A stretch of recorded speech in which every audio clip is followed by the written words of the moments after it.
Olá, o meu nome é Paulo Cogos e eu estou fazendo uma série de 2 vídeos. Nesse primeiro vídeo falaremos sobre a teoria da secessão.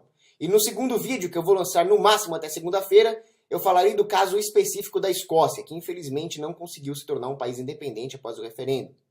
Vejamos agora aspectos éticos, sociais, políticos e econômicos da secessão.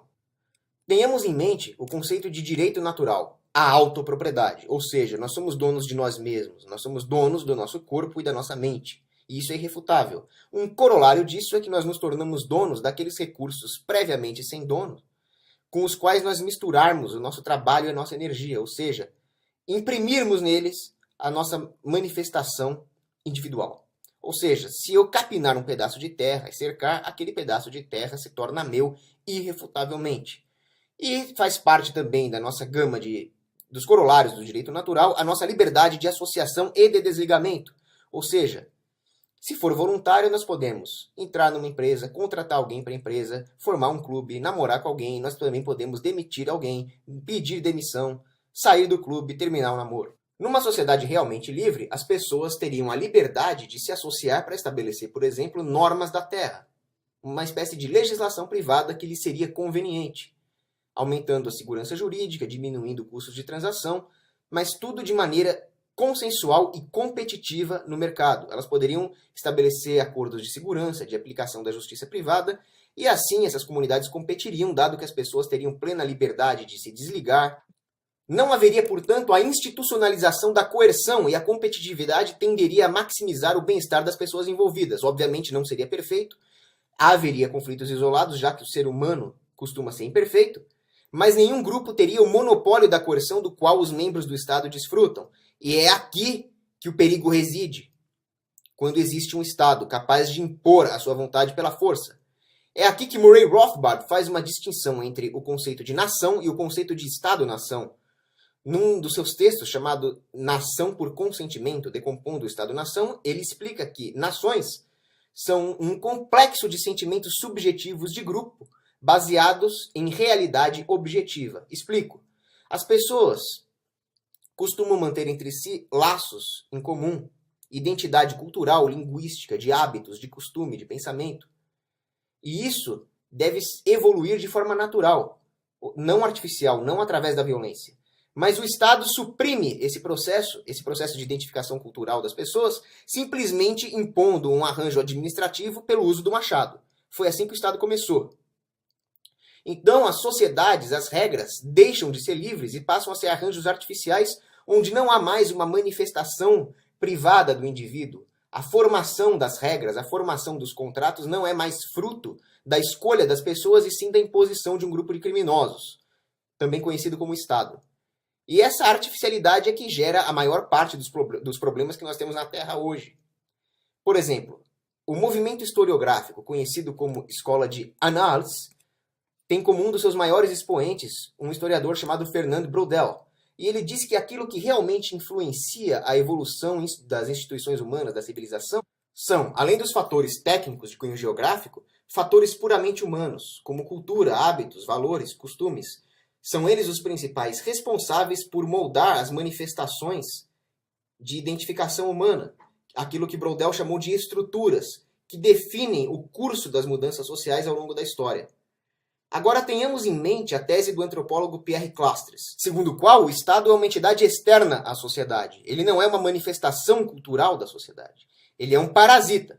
E, portanto, os seus mandos e desmandos, as suas imposições regulatórias, as suas guerras, nada mais são do que interferências nesse processo espontâneo e natural de evolução institucional e mudança social. Ele apenas causa uma disrupção nesse processo e que vai ter efeitos indesejáveis. As relações externas entre as localidades pacíficas e voluntárias serão substituídas por uma hegemonia tirânica e centralizadora. E só existe um jeito de contornar essa situação. É defender incondicionalmente a secessão até o nível individual. Todo indivíduo tem direito à sua microsecessão. Eu tenho direito, portanto, de declarar a minha casa agora como um território soberano, me separar do Brasil. Infelizmente, se eu fizer isso, as Forças Armadas vão aqui me agredir criminosamente. Mas isso não deixa de ser o meu direito natural. Se o Estado não deixa uma pessoa ir embora do seu território, como é o caso da Coreia do Norte, Então esse regime está se apropriando do corpo da pessoa indevidamente, violando seu direito de autopropriedade. Da mesma forma, se um governo não deixa a pessoa ir embora, se separar do seu território com a sua legítima propriedade privada, suas terras, seus imóveis, então ele também está agredindo da mesma forma, violando o direito de propriedade. Para contornar o problema da tirania estatal, é imprescindível que nós reconheçamos os direitos dos indivíduos de se desligar dela. Além disso, ao longo da história, as identidades locais fortes sempre foram uma fonte de resistência contra o imperialismo hegemônico dos estados. Haja vista o exemplo da Ucrânia, que conseguiu a sua independência em janeiro de 1918, e mesmo assim o Lenin tentou impor o governo soviético contra o povo ucraniano. Foram duas tentativas fracassadas, onde o Lenin entendeu aquilo que Robert Conquest relatou no seu livro A Colheita do Sofrimento, que a identidade nacional e linguística e cultural dos ucranianos era um fator que não podia ser ignorado. Então, na terceira vez, o Lenin conseguiu, mas ele teve que reconhecer uma certa autonomia cultural ucraniana. Tanto isso é verdade, que é um foco de resistência, que essa autonomia cultural incomodou o Stalin, que depois usou dos meios mais brutais para atropelar isso e descambou no Holodomor, que nós sabemos. Mas imagina o quanto de resistência cultural haveria se a Ucrânia não fosse um Estado, e sim um conjunto de várias localidades privadas, cada qual com a sua cultura. O centralismo é coletivizante, ele é coletivismo puro, ele coloca pessoas com identidades culturais incompatíveis convivendo forçadamente dentro do mesmo pacote socializado de legislação, de imposições estatais. E é óbvio que isso vai dar problema. A Iugoslávia, por exemplo, foi palco de violentos conflitos étnicos entre eslovenos, croatas, sérvios, ao longo de praticamente todo o século XX. E esses conflitos só acabaram quando a Iugoslávia se desmembrou em vários países soberanos. Ou seja, o centralismo gera conflitos. E não é só isso. O centralismo possui uma implicação gravíssima para a segurança das pessoas. Quando um Estado central grande toma para si o monopólio da defesa de uma área, acontece o problema do cálculo econômico socialista.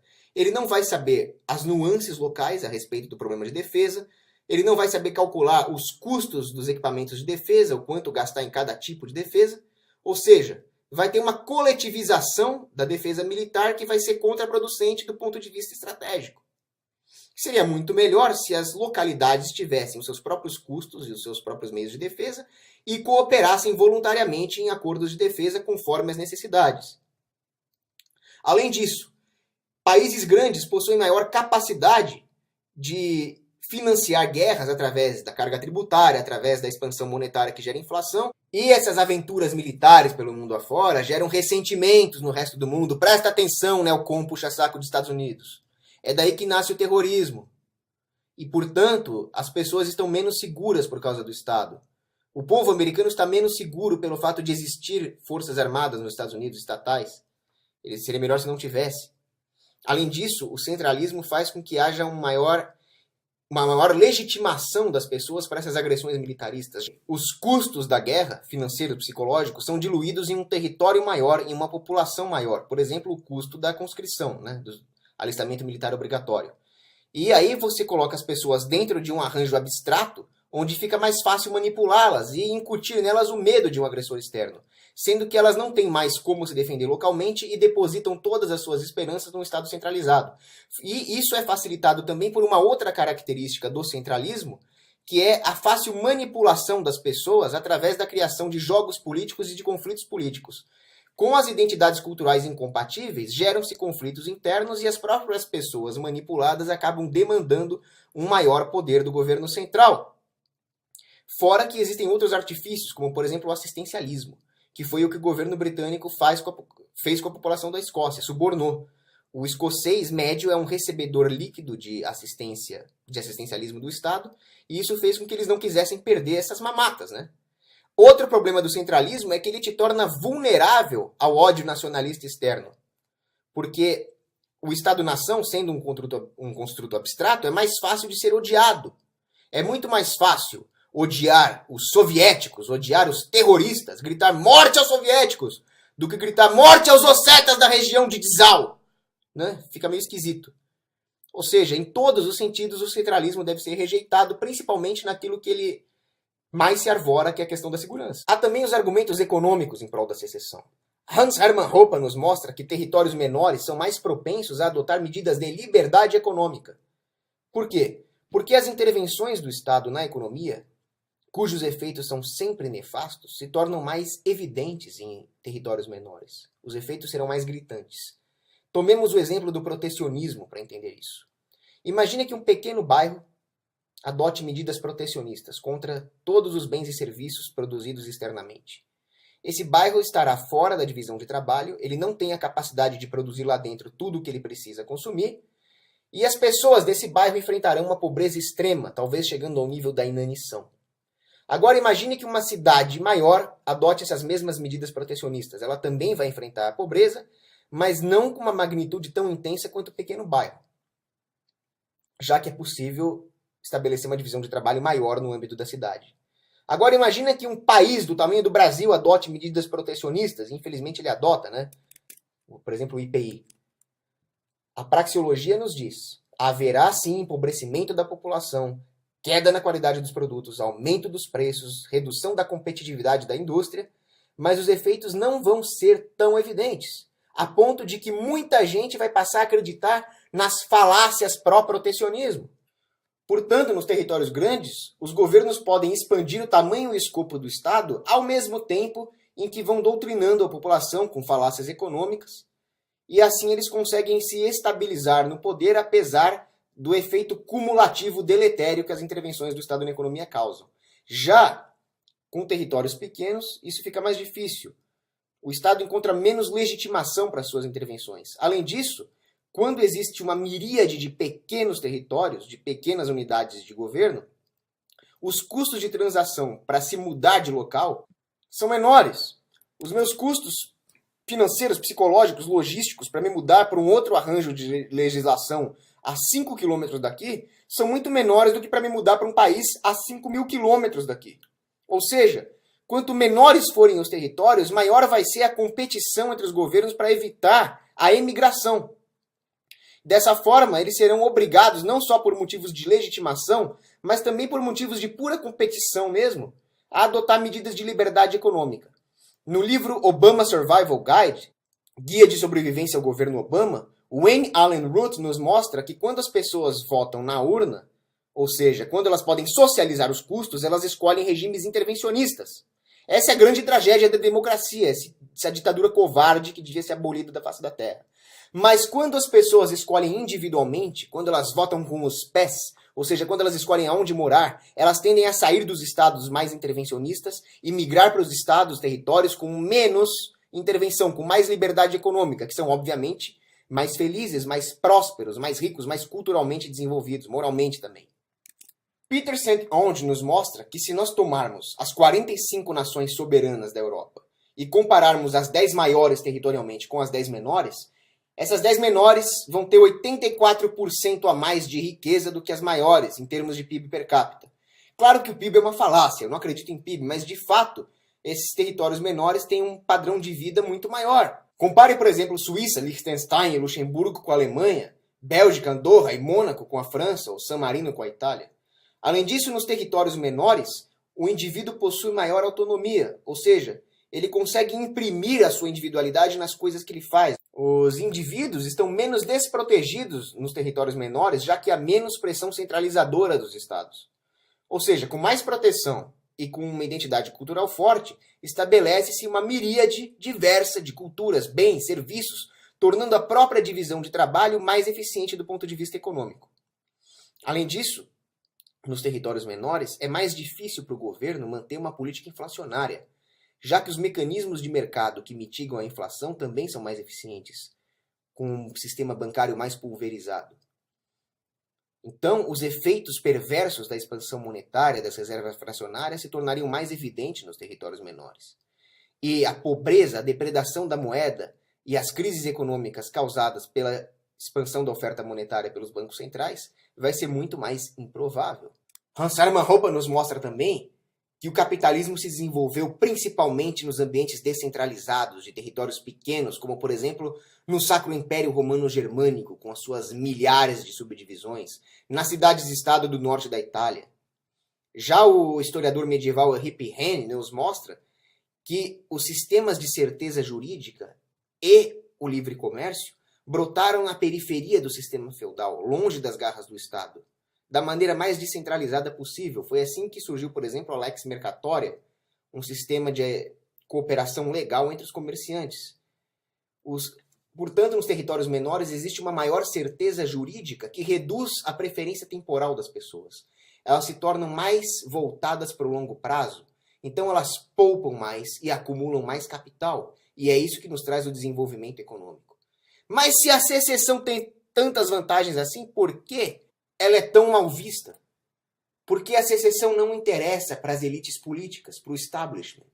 E é o establishment que controla a educação, através do Ministério da Educação, por exemplo. Então as pessoas tendem a ver com maus olhos qualquer um que fale em separatismo. Experimente chegar na rua ou numa faculdade mainstream e falar em separação do estado de São Paulo, ou o Sul é meu país, ou alguma coisa do gênero.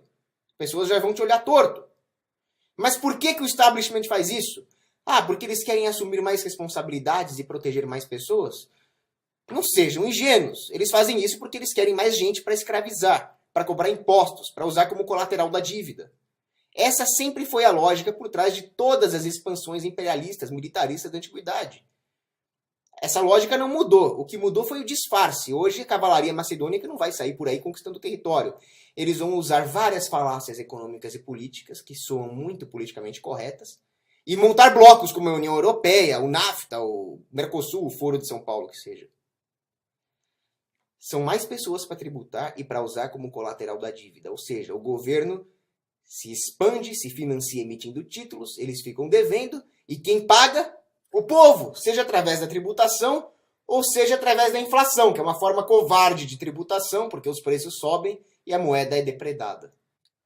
Para terminar o vídeo, eu gostaria de apresentar um caso pouco conhecido, afinal não interessa para a CNN, que é o caso de Nagorno-Karabakh, uma região totalmente inscrita no território do Azerbaijão, que de jure pertence ao Azerbaijão, mas de fato é uma república independente, embora ela não tenha reconhecimento internacional. Claro, para os globalistas, quanto mais centralismo, melhor, né? A população é majoritariamente armênia, mas eles estão separados dos armênios da Armênia pelo território do Azerbaijão. Se, ao invés de estatismo, nós tivéssemos aqui uma anarquia de mercado, haveria inúmeras propriedades privadas espalhadas por essa região, e os armênios de Nagorno-Karabakh poderiam finalmente se comunicar com os armênios da Armênia através de relações contratuais entre as propriedades privadas, direitos de passagem, aquisição de corredores de terra, haveria inúmeras alternativas de rota. Mas isso fica impossível com o centralismo estatal. E aí nós temos uma situação grotesca dessa. Dos argumentos apresentados nesse primeiro vídeo, podemos concluir, portanto, pela validade ética da secessão até o nível individual e a sua desejabilidade quanto às consequências. Não percam o próximo vídeo, no máximo daqui a 2 dias, sobre o caso específico da Escócia.